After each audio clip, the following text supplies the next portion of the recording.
Assalamualaikum warahmatullahi wabarakatuh. Di sini saya akan mempresentasikan tentang perlindungan dan pemberdayaan hak anak yang berjudul Mengatasi Perilaku Agresif Anak Usia Dini di Lembaga PAUD dengan dosen pengampu Dr. Chandra Asriwindarsih SH.MPD yang disusun oleh saya sendiri Alin Halimah Zahro dengan NIM 240701223B3 Purwakarta, Prodi PG PAUD, Institut Keguruan Ilmu Pendidikan Siliwangi.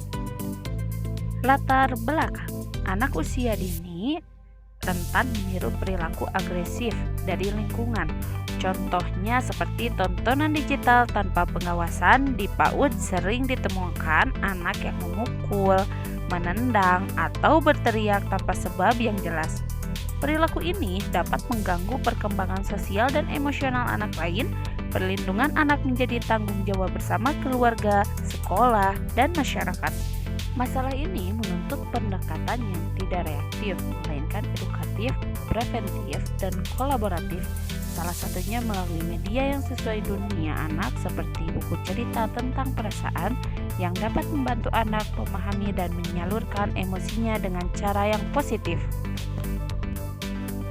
Definisi dan aspek perlindungan anak.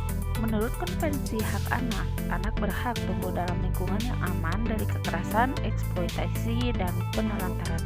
Perlindungan meliputi kekerasan fisik dan psikologis, eksploitasi ekonomi dan seksual, penelantaran hak dasar, dan perlindungan dalam kondisi darurat.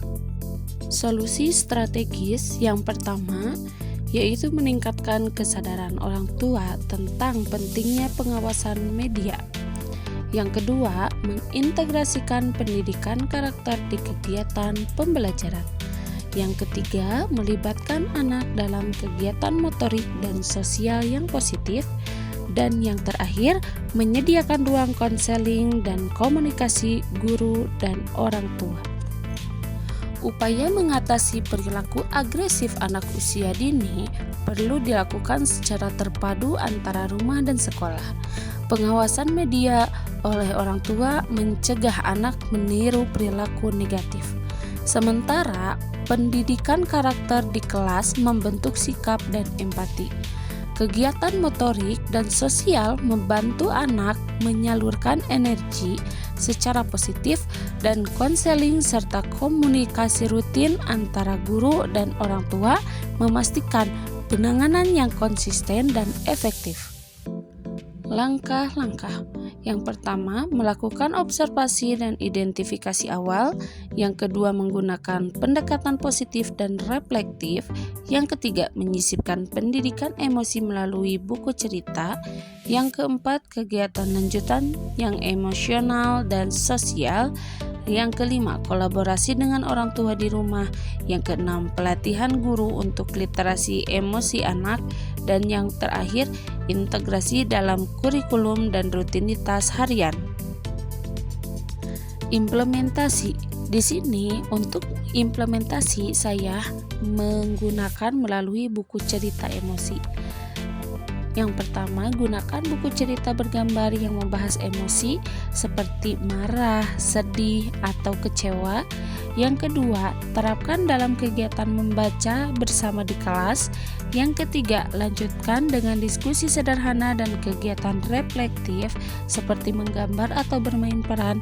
Yang terakhir, kita bertujuan anak mengenal, mengekspresikan, dan mengelola perasaannya secara sehat. Di sini ada dokumentasi implementasi melalui buku cerita. Dengan adanya buku cerita perasaan yang berbagai macam, anak-anak bisa memilih mana yang ingin diceritakan kepada anak-anak, perasaan yang mana yang ingin mereka ketahui. Selain dengan menggunakan buku cerita tentang perasaan, kami juga di sini mengadakan parenting bersama orang tua. Dan yang terakhir, kita melibatkan anak dalam kegiatan motorik seperti melaksanakan senam sehat dengan bersama-sama.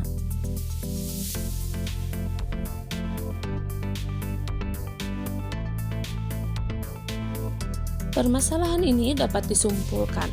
Perilaku agresif anak usia dini perlu ditangani dengan pendekatan edukatif yang berfokus pada pemahaman emosi dan kolaborasi guru dan orang tua. Penggunaan buku cerita tentang perasaan efektif membantu anak mengenali emosi, menumbuhkan empati, dan mengubah agresi menjadi respon yang positif.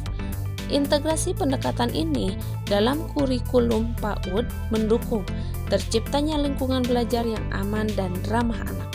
Sekian presentasi dari saya. Mohon maaf bila banyak kekurangan. Wassalamualaikum warahmatullahi wabarakatuh.